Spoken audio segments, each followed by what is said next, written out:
The man entrusted with the decision-making here at a very high level is our Assistant General Manager, Glenn Cook. He's live in studio with us. It is draft day. When you hear that, it is draft day, and you try to put into words how much work goes into today and the next 2 days from you, your staff, and everybody around, how do you do it? It's tough because it's funny. A lot of people today have asked, like, are you nervous? You know, do you have a little bit of anxiety? And I don't know, like, we put so much work into the process. Honestly, for me, the stressful, quote unquote, part has been all the lead up. Because I think that's when you really lay the foundation for what you're going to do. Like, if you're still stressed out today, like, something's wrong with how you went about what you did. So I think the process has been arduous. I mean, we've grinded through. We've had some tough conversations, which has been fun. So today is just, it's about just like closing the book, you know? Like it's closing the book, and then you're starting a new chapter with some hopefully really talented guys on your team. I wonder if there's I think if you're picking 15th, you might have some stress because you'd say, I really want this guy to be there 15, and you have no control over it. In our case, we have control. You know what's going on there. One thing I always like to ask about is how many draft eligible players are there this year? Huge number. Close to 1,000. 1,000. Yeah. How many people are on our final board? I'd say we're probably in the 160-ish. Oh, okay. 170. Is that bigger than normal? So it depends. You know, there's a board, and then there's another board, and then so like when you're looking up at the screen, I'd say it's somewhere between 150 to 170. Okay. So I kind of ballparked it. You know, there's a subset. There's a very small subset, which is amazing that it ends up you guys are able to usually identify that pretty well over the course of 7 rounds. Yeah, that's what I think is pretty wild, isn't it? It is, yeah. Yeah, and I think it's just also just part of doing the work. You know, because to your point, once you get past really the first pick, they're the only team that knows exactly who they're going to get, and they're getting exactly who they want to get. Hopefully. Beyond that, you know, you're letting it play out, and you're watching the picks happen, and then you're having to make adjustments, and then especially when you get to day 2, day 3, honestly, the board maybe looks a little different than when it started, you know, and you may have to move some things around in terms of strategically getting guys. So you can't just say oh, there's these 15 guys that we really want. Like you're really putting yourself in a corner if you start that way. Yeah. You know, I think you work your way to that number. How much in the last couple of days, week, do you guys spend on contingency? I think it's a big part of it because, and I've learned so much being here with that. Not that we didn't do it in other places. I think we do so much of what we call the strategic planning and all the different exercises because, you know, no matter how many smart people you have, no matter how many seasoned people you have, there are just some things that pop up every year where you're kind of looking at man, I did not think that guy would still be sitting there, right? Or it's JOK.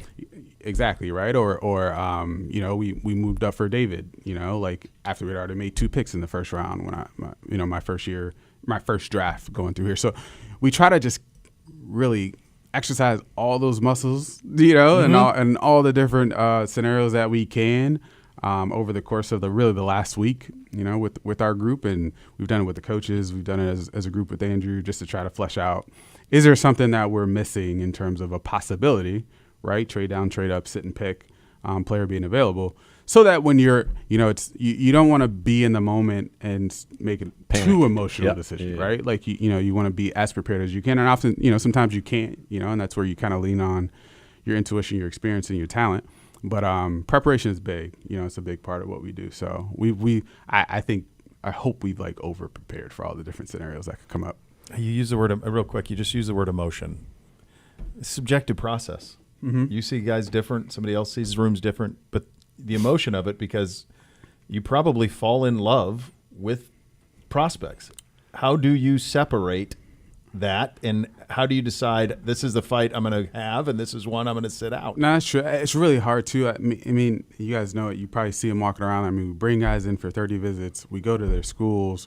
We go 10 games. We talk to coaches. We meet parents. We meet their significant others, you know, siblings. So you do build these bonds. I mean, honestly, oftentimes with people you're not going to have on your team right away. And so it does. It's human nature, right? You quote unquote fall in love with a certain part of who they are or part of their backstory. We, you know, a lot of the community in sports, we come from some adversity. And so you just appreciate and you love to see where they made it, and you want to be a part of the next chapter in that story. And so, yeah, you got to fight that. It's hard, you know, because honestly, you want them all to be your kids and you want them all to come into the league and play well. So, that's why when we talk about the planning and the preparation, you try to devoid yourself from that. And also we all hold ourselves accountable as a group when we're sitting down and having discussions, just to kind of push out bias as much as we can. But at the end of the day, there are guys you just have, it is what it is, you know? And I would not say you can't go the other way, you know, where there's no emotion, you know, and there's no attachment to, because that's what makes it fun. You know, we're part of sports because of that, you know, the stories. So I know it's not the same, but anybody listening who's participating in a fantasy football draft goes into it with like dudes that they're like, I have to have this guy, and then somebody takes it like, oh, God, come on. This is at the very highest level. Yes, right? But it's real. It's quite real. Everybody out there listening has experienced it. Yes, like they know. And I think it's a balance, right? Because there's some of those scenarios where that guy goes on and he balls out and you're like, I knew it. Like, I knew it. And then there's some instances where it's like, man, his career didn't play out the way I thought it would. And it's kind of built some humility around just the entire process. Totally. It's like, hey, just a reminder, I know you have a lot of conviction around this particular decision, but just be careful because you could be wrong. That's all, you know? So it's just that balance. It's that balance. So one thing I've read about a lot kind of going into this draft is that it used to be teams like on a board, like when you'd have like a flag or a concern, and there were two categories typically there was a medical concern, you know, you had a medical red flag, or you had a character issue, which could have been, you know, an off-field arrest, whatever. But then a lot of teams have added now a third category, which is loves ball. Do they love ball? And there can be flags, because I think a lot of times when you see people that maybe don't reach their potential in the league despite being very talented, it could become this isn't their passion, and so they're not going to put in the work to maximize their talent. Is that something that is in your time here has become more of a discussion point, or has it always been and now it's just becoming more of a public discussion point? It's probably more of a public discussion. I wouldn't even consider that like a new category. Got it. That's what I mean. Yeah. Like I mentioned earlier, like, you know, many of the players have been through adversity, but also like the NFL's tough, you know, like, and you're going to potentially face something that you've never faced. You have always been the best player probably where you've been in football, Pop Warner, high school, college, like you have been the guy.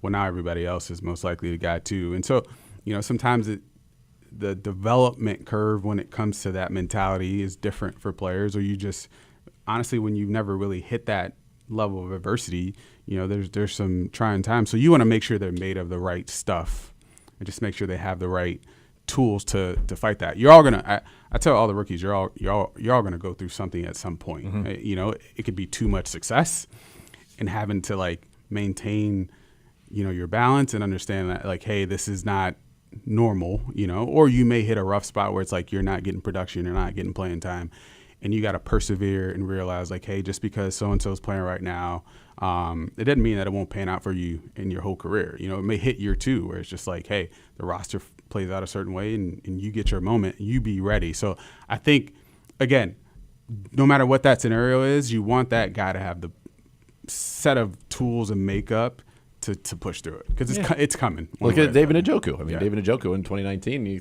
thought could have been out of here, and now he's a stalwart for our organization and a Pro Bowler.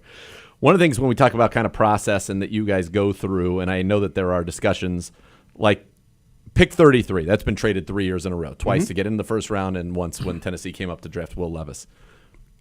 Do you guys have an idea right now of, and I'm not saying specific teams, but what it takes to get to certain spots in the draft? Like, have you already had those conversations? Be like, hey, if our guy's there, what is the comp to go from 33 to I'll pick 24 just because the Vikings? I think generally you can kind of use the charts and kind of price out, you know, just like roughly what it may take to get to a certain spot if that's what you want to do, or if you want to move back, what, you know, you could potentially, you know, get for swapping spots with the team. But then there's other factors that come into play, because it, you know, probably depends on what said team coming up is looking to, you know, pick up, and, you know, that may change what the price is a little bit, whether it's like more premium or less premium. So yeah, we've worked again, but a lot of those discussions have happened. We worked through a lot of scenarios, you know, just because you just don't, you know, honestly, you don't know, you don't want to get caught, you know, in a spot where you're trying to have that, you're trying to think through that literally on the clock, right? Like, you know, 50 minutes goes pretty quickly, I would imagine. It's amazing when I played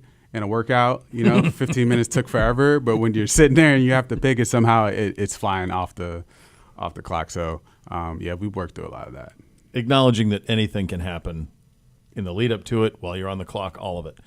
How confident are you on what tonight will look like for us in terms of when you go to bed tonight, This is what I think is going to happen. I'm pretty confident this is how it's going to go. I have no confidence in no. Isn't that wild though? We're picking second. Hold on a second. We control. We basically have the first pick in this draft. No, listen, like I said, yes. I feel really good about where we are, and I think you guys have talked to AB a lot about, the chance for us to what he said it, maximize our impact.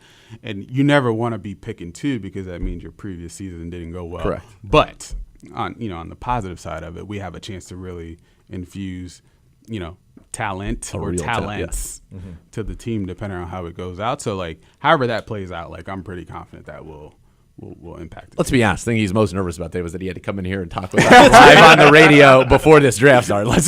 I was nervous that my haircut would not be done before I did it. That's what You look good, buddy. You look fresh. Yes. Enjoy it. This is the reward, right? All the work and the next couple of days are the reward. I mean, the only other place I'd probably be nice to be at is down at the stadium, see the concert. Well, yeah. I mean, you get a little. That would be- Don't stop believing, kids.